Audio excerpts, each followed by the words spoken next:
रजनीगंधा प्रेजेंट्स बिहार किसका, powered by नोवा शुद्ध देसी घी। यूं ही नहीं ताज ताज बन जाता है, शिल्पकारों का हुनर और चुनिंदा संगमरमर ताज को नायाब बनाते हैं। कुछ ऐसे ही चुनिंदा जगहों से बस खास ही चुनकर लाता हूँ। कतरे कतरे को मैं हीरे सा परखता हूँ। यूं ही नहीं मैं रजनीगंधा बन जाता हूँ। बिहार तक की टीम सहरसा पहुंची है और सहरसा में इस वक्त हमारे साथ हैं आलोक रंजन, बीजेपी के उम्मीदवार हैं, कई बार के विधायक हैं। आलोक जी, ये बताइए कि इस बार का चुनाव आपके लिए कितना टफ है, कितना चुनौती भरा है? कोई चुनौती नहीं है। देखिए, बिहार की जनता 5वीं बार एनडीए की सरकार बनाना चाहती है। जो ट्रेंड हम लोग देख रहे हैं, जनता सेट है, उसके दिमाग में है कि किसी भी स्थिति में एनडीए की सरकार नहीं जानी चाहिए, क्योंकि जनता ने 20 वर्षों में एनडीए का सुशासन को देखा है, बिगड़ा हुआ बिहार को संभलते हुए देखा है। तो स्वाभाविक है, जनता को बहुत सारी उम्मीदें हैं कि अब जो अगला जो पंचवर्षीय होगा, इसमें बिहार बहुत आगे बढ़ेगा। लेकिन इस बार आपके खिलाफ जिन्हें चुनाव में उतारा है महागठबंधन ने, आईपी गुप्ता, दरअसल वो आपकी ही वोट बैंक का प्रतिनिधित्व करते हैं। उसी अति पिछड़ी बिरादरी से आते हैं, उसी ताती तत्वा बिरादरी से आते हैं जो स्ट्रांग जेडीयू या बीजेपी का समर्थक रहा है, और वो नेता बन के उभरे हैं इस समय। इसीलिए पूछता हूं, ये चुनौती कितनी बड़ी? देखिए, अब कोई जो चाहेगा कि जात के नाम पर अपना हम वोट बैंक बना लें, यह अब संभव नहीं है। तांती तत्वा समाज क्या अपना विकास नहीं देख रहा है क्या? उसके अंदर अच्छा सहरसा बने, अच्छा बिहार बने, ये उसके अंदर उसकी इच्छा नहीं है क्या? तो वो सिर्फ जात के नाम पर, उसमें भी ऐसे लोग, ऐसे बहुरूपिया को देखकर, जिसके आप उसका यदि एक वीडियो को सुनेंगे तो आपको भी लगेगा कि इस प्रकार का भाव रखने वाला ये आईपी गुप्ता जी नेता है। कोई भी नेता, चाहे वो किसी समाज का हो, किसी दूसरे समाज में विद्वेष फैलाने का काम नहीं करता, प्रयास नहीं करता। वो स्पष्ट अपने वीडियो में अन्य समाज के लोगों को गर्दन में हपक के मारने का संदेश देते हैं।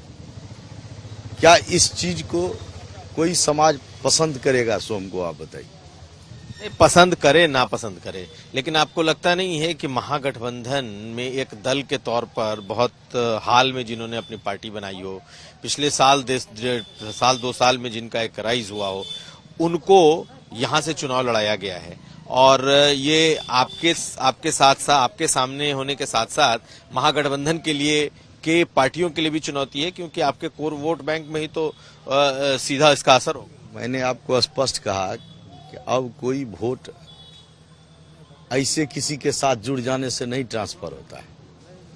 और आईपी गुप्ता जी ने तो अपने समाज को ठगने का काम किया। एक तरफ उसको बरगलाने का काम किए कि तुम्हारा आरक्षण समाप्त कर दिया, उसके नाम पर गोलबंद किए, और बाद में अपनी राजनीतिक इच्छा शक्ति दिखाने के लिए तुरंत एक पार्टी बना ली। तो हम समझते हैं कि ये उस समाज के लोगों को लगता है कि ये आदमी, इसको न समाज से मतलब है, न समाज के किसी प्रकार के विकास से मतलब है, न इसको कोई आरक्षण से मतलब है। इसको सिर्फ मतलब है कि कैसे हम एमएलए बन जाएं। तो इस चीज को सब लोग समझ रहे हैं, उस समाज के भी लोग समझ रहे हैं। वो कह रहे हैं कि हम बिहार में फिर जंगल राज आने नहीं देंगे। हम यदि अपना मत उसको दे देंगे तो हम जंगल राज को स्थापित करने के लिए दे देंगे, और उस जंगल राज का दंश तो सबसे अधिक वही तांती तत्वा समाज झेला है। तो कैसे वो एक्सेप्ट करेगा, आप हमको बता दीजिए। आप अपनी जीत का समीकरण कैसे देख रहे हैं? क्या है आपकी जीत का समीकरण? हमारे तो एनडीए के पक्ष में आम मतदाता है,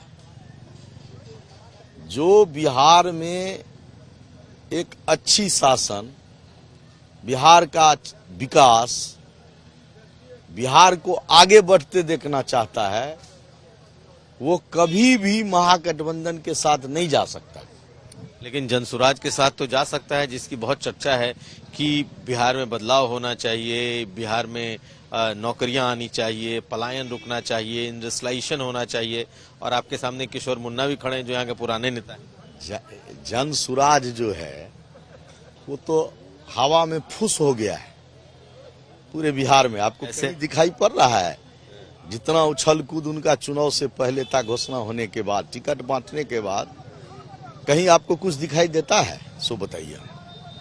दूसरी बात, लोग समझ गए हैं कि ये जनसुराज वाले जो भी हैं, ये बैकडोर से महागठबंधन की सरकार बनाना चाहते हैं। इस बात को स्पष्ट दिखाई लोगों को पड़ रहा है। तो जो चाहते हैं बिहार में एनडीए की सरकार बने, वो अपने इस मत को जनसुराज में देख करके, जो कहीं नहीं है, और महागठबंधन की सरकार बना देंगे। ऐसा बिहार की जनता, हमको लगता है, ये देखिए बिहार की जनता है, यहाँ आपको दिखाई पड़ेगा कि ये तो किसान है, मजदूर है, बड़ा कमजोर है, लेकिन उसकी वो बुद्धि कमजोर नहीं है, उसका राजनीतिक सोच कमजोर नहीं है। वो एक एक विषय, गांव में, खेत में काम करने वाला व्यक्ति को भी यदि आप आज के डेट में पूछिएगा, तो उसको पूछिएगा जनसुराज को दोगे, उसको क्या देंगे, वो तो वोट कटवा पार्टी है। और जिस प्रत्याशी की बात आपने हमारे पास अभी किया, इनसे मैं एक बार नहीं है तो इनको हार का रिकॉर्ड बनाने के लिए आते हैं। किशोर मुन्ना जी, इनको हार का रिकॉर्ड चाहिए। तीन हो गया है, चौथा में जाएंगे। अभी इनको 1 दर्जन पर पहुंचाना है इनको, नहीं समझे? तो ये हार का रिकॉर्ड बनाने के लिए इनको है कि मान लीजिए कोई जीत में रिकॉर्ड बनाता है तो कोई हार का रिकॉर्ड, नहीं समझे? हमारे माननीय विधायक नीरज बबलू जी मंत्री हैं, जीत का रिकॉर्ड बनाते हैं। आइए किशोर कुमार मुन्ना जी हैं, ये हार का रिकॉर्ड बनाते हैं। तो इसी प्रकार से प्रत्येक बार हमारे साथ वो खड़ा हुआ, जब वो खड़ा हुए तब हम चुनाव जीते हैं। ये भी मेरा रिकॉर्ड है। 15 में वो बेचारे नहीं खड़ा हुए थे तो हम चुनाव हार गए थे। 15 में वो सुपौल से बीजेपी के टिकट पर लड़ रहे थे। 10 में खड़ा हुए थे, उस बार भी हम विधायक यहाँ का बने। फिर 20 में वो खड़ा हुए। तो जनता बड़ा स्पष्ट कहती है कि यदि किशोर मुन्ना जी को वोट देना है तब फिर आईपी गुप्ता को क्यों नहीं देंगे? नहीं समझे बात? हराना ही है। तो सब देख रहा है क्या है जनसुराज। और आज जब आप विकास की बात करिएगा, बिहार के पलायन की बात, बिहार के रोजगार की बात करिएगा, अभी आप भारतीय जनता पार्टी ने जो 25 से 30 का अपना घोषणा पत्र जारी किया है, उस घोषणा पत्र को देखने के बाद तो लोगों के मन में इतना उत्साह बढ़ा है। लोग घोषणा पत्र पढ़ रहे हैं। बिल्कुल पढ़ रहे हैं, वो तो पढ़ रहे हैं ना। अभी आया था महागठबंधन का घोषणा पत्र, एकदम इतना झूठ का पुलिंदा लंबा जारी किया, एकदम लुभावने के लिए कि ये है वो है, ऐसे दे देंगे। कोई हिसाब नहीं है कितना का बजट है, कितना लगेगा, इसका कोई चर्चा नहीं है। हम ये दे देंगे क्या कि उसको पता है कि हमको कुछ नहीं, उसको किसी तरह हमको सत्ता मिल जाएगा तो फिर परिवार सब लूट करके खाएंगे, बिहार को लूटेंगे, बिहार को जो है सो जंगल राज में पहुंचा देंगे। तो इस तरह से जनता, देखिए हमने आपको बताया कि जनता सब समझती है। जनता को नीतीश कुमार और नरेंद्र मोदी जी पर विश्वास है। जनता ने 20 वर्ष नीतीश कुमार एनडीए का शासन, भारतीय जनता पार्टी का शासन देखा। 11 वर्षों से बिहार के विकास में डबल इंजन की सरकार का ताकत देखा है। तो आपको अब जनता फिर वापस उधर देखना नहीं चाहती, रिस्क नहीं ले सकती है कि हमको अब वापस फिर कहीं हमको यहाँ से भागना पड़े, महिला को 6 बजे शाम में घर में बंद होना पड़े, दुकानदार को 6 बजे के बाद दुकान बंद करके भागना पड़े, इंडस्ट्रियलिस्ट को यहाँ से भाग करके दूसरे जगह जाना पड़े, यार कहीं रहना पड़े, नहीं तो अपहरण हो जाएगा, फिर मुख्यमंत्री के यहाँ से फोन आएगा, फिर व्यवस्था होगा। तो ये सब चीज अब नहीं पड़ने वाली है, इसलिए ना 20 वर्षों से लगातार सरकार को मिल रहा है। आप हमको एक बात बताइए, हम 20 वर्ष से शासन में है नीतीश कुमार जी, और आप चले जाइए जनता के बीच, 20 वर्ष में आपको बड़ा एंटी इनकम्बेंसी दिखाई पड़ता। आज 20 वर्षों में प्रो इनकम्बेंसी है। हम लोग जाते हैं, उसी को देंगे वोट। महिलाएं निकलती कहती है हम लोग को रोजगार के लिए पैसा दिया है, हम लोग रोजगार करेंगे, फिर हम लोग इससे आगे बढ़ाएंगे तो 2 लाख हमको मिलेगा। अभी बिजली हम लोग को फ्री है, अभी हमको जो है सो पेंशन हम लोग का बढ़ गया, 1100 रुपया हो गया है। हम लोग को जो है सो मुफ्त में अनाज मिल रहा है, कोरोना के बाद से लगातार हम लोग को मिल रहा है, सरकार हमको खाने दे रही है। हमको इलाज के लिए 5 लाख रुपया का आयुष्मान कार्ड दे रही है। अब तो किसान के लिए भी 3000 रुपया और हम लोग बढ़ा दिए हैं। तो जनता जो भी है, चाहे वो युवा हो, गरीब हो, किसान हो, व्यवसायी हो, सब इस राज्य में अपने को एकदम शांति में जी रहा है। तब आपको कोई चैलेंज आपको नहीं दिखता? हमको तो कोई चैलेंज नहीं दिखता है। हमको तो लगता है सहरसा में कि हमको सभी समाज का वोट आएगा। जिस प्रकार का अहंकारी भाषा एपी गुप्ता का निकलता है, लोग कहते हैं कि ये अभी ये से बोलते हैं तो ये कल क्या करेगा सहरसा में। और बाहर से कोई व्यक्ति आकर के सिकंदरा से भगा दिया उनको, जमुई घर था, यहाँ आ गए। इनको लगा कि यहाँ पर हम सबको अपने समाज को ठग करके यहाँ हम इसको बन जाएंगे नेता। अपना घर पर इनको नेतागिरी नहीं हुआ, यहाँ पर आए नेतागिरी करने के लिए। नेता तो बन ही गए ना, महागठबंधन में दल आ गया, हेलीकॉप्टर में वो 4 नेताओं के। हेलीकॉप्टर में तो मान लीजिए बहुत हेलीकॉप्टर वाला लोग है इस देश में। हेलीकॉप्टर वाला लोग होने से नेता थोड़े बन जाता है। हेलीकॉप्टर तो बहुत लोगों को, जनता को चाहिए सीधा सीधी मेरे जैसा साधारण लोग, जिसके बगल में आके बैठे, कोई बात करना हो तो कहेगा, कोई विचार करना हो तो करेगा। उसको कहीं उसके घर में मान लीजिए यहाँ तो रहेगा, जीतेगा तो हेलीकॉप्टर से फिर भाग जाएगा, कहेगा हम छोटा नेता है जी, हम घर घर घूमेंगे। हम लोगों को डेली आता है 20-25 ठो निमंत्रण रहता है, हम लोग दौड़ दौड़ करके जाते हैं, उसके यहाँ जाएंगे, उसके यहाँ जाएंगे, उसके यहाँ जाएंगे। तो जनता को सेवक चाहिए, जनता को साधारण लोग चाहिए, जिसके साथ सब बैठ सके। वहाँ तो इतना दूरी है कि तुम एकदम आप उसके बात करने का स्टाइल को देखिए, आपको स्पष्ट अहंकार दिखाई पड़ेगा कि किस प्रकार का अहंकार वो निकालता है। मैंने पूछा था तो कहते हैं हमारी जाति का दर्द है जो हमारे लोगों ने झेला है। आज उस जाति के लोग जो हैं 20 वर्ष से नीतीश कुमार जी के ही न राज में उनको जो पहले परेशानी होती थी, उनको लोग बहुत तरह का, उस राज्य में क्या क्या होता था उसकी चर्चा नहीं करेंगे, आपको पता है। लेकिन उनका जाति जितना उस राज्य को में कष्ट झेला है, आज नीतीश कुमार जब आए तब वो अपने को सुखी शांति से जीने का उसको एक अवसर मिला है।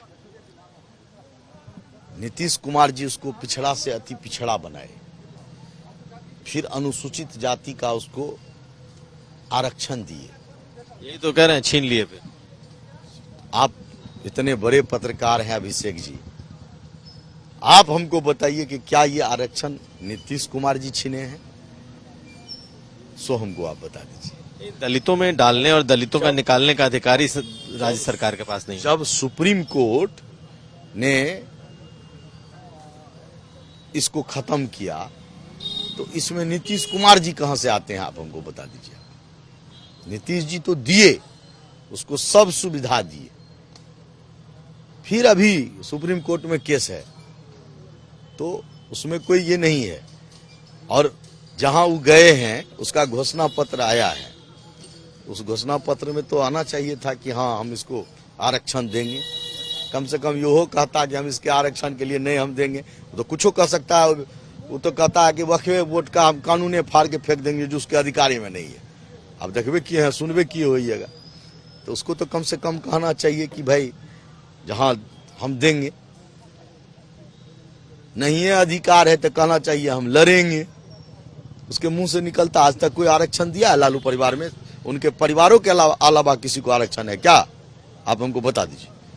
पूरे परिवार के अलावा कोई आरक्षण आज तक लालू जी चर्चो किए हैं? सो हमको बताइए। ये आरक्षण यदि जब भी आया, आप उस सब में आप भारतीय जनता पार्टी की कहीं न कहीं भूमिका देखेंगे। नीतीश जी यदि महिला आरक्षण दिए तो एनडीए की सरकार भाजपा के साथ थी।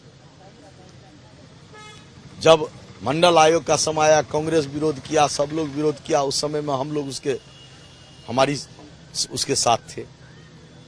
जो भी आरक्षण, आज प्रधानमंत्री आर्थिक रूप से कमजोर वर्ग को यदि आरक्षण दिए हैं तो उसमें भी हमारे प्रधानमंत्री जी का हाथ। तो आरक्षण सब तो जो भी देने का बात है वो जब भी दी है भाजपा दी है, एनडीए के लोग दिए हैं। उसमें लालू यादव जी का कौन हाथ है सो हमको दिखा दीजिए, तेजस्वी यादव जी का कौन हाथ है सो हमको बता दीजिए आप। तो उनको तो घोषणा पत्र में कहना चाहिए ना कि ताती ततवा को हम आरक्षण देंगे, कहाँ कहे वो, हमको आप बता दीजिए। इसी से एक छोटा सवाल ये है कि भाई जब वो जिस समाज का नेतृत्व कर रहे हैं वो आपका वोटर रहा, तो आखिर वो आदमी फिर महागठबंधन क्यों चला गया? वो तो आपके साथ भी हो सकता था। हम तो कहे कि वो अवसरवादी आदमी है। तो जो अवसरवादी है उसको ताती ततवा समाज का हक की यदि वो लड़ाई लड़ता तो वो जाता। इसीलिए ना ताती ततवा समाज का लोग कहता है कि हम लोग नीतीश जी को नहीं छोड़ेंगे। क्यों कहता है? हम फिर वो जंगल राज नहीं लाएंगे। कल जो हमको मारपीट होगा तो हम उसमें जो है सो फिर हम,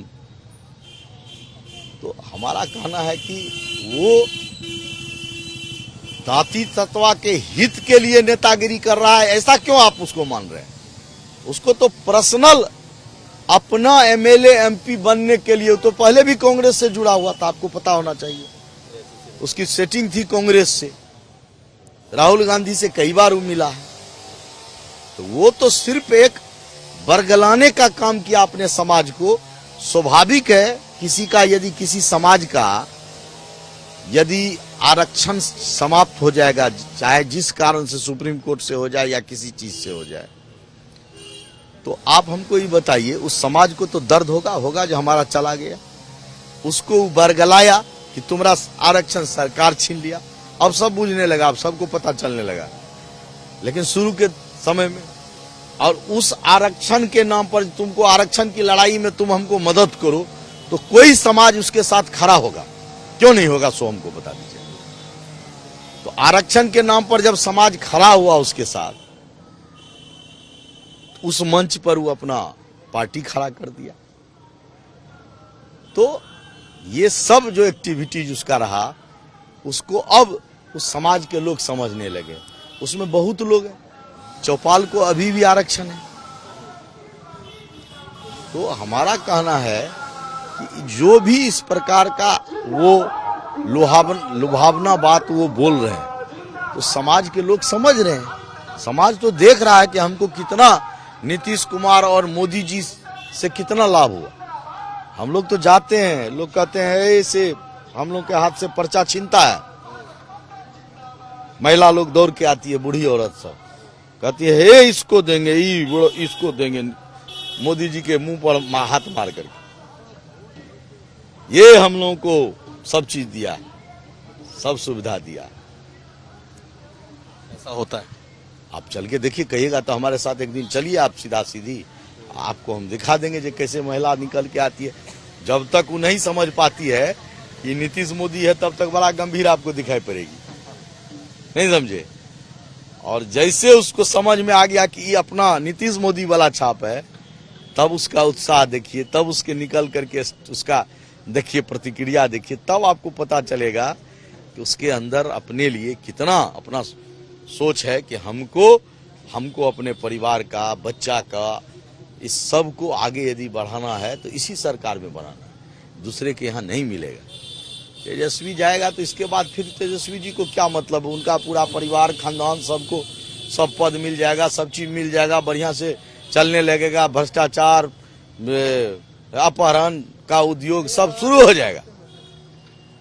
उनका तो अलग उद्योग है। हम लोग इंडस्ट्री लगाने के लिए सोच रहे हैं, हम अभी घोषणा किए हैं इंडस्ट्री लगाएंगे, सब जिला में पार्क खोलेंगे, 10 गो इंडस्ट्री लगाएंगे बढ़िया बढ़िया, और वो अपहरण उद्योग अपना मुख्यमंत्री आवास से शुरू कर देंगे।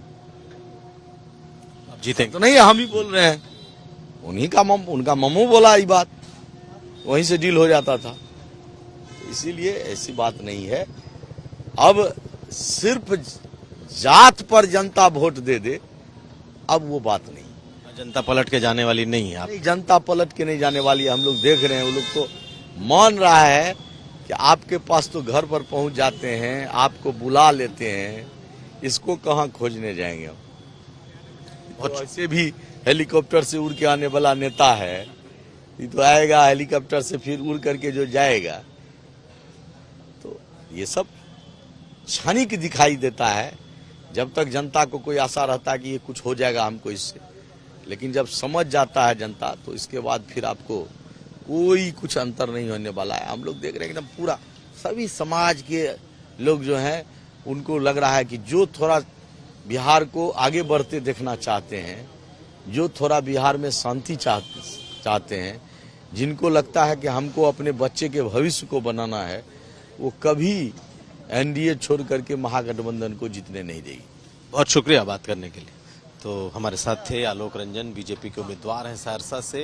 इनके सामने आईपी गुप्ता हैं और अब कह रहे हैं कि आईपी गुप्ता चाहे जितनी भी ताकत लगा लें, जात की राजनीति नहीं चलेगी। नीरज कुमार के साथ कुमार अभिषेक, सहरसा, बिहार तक।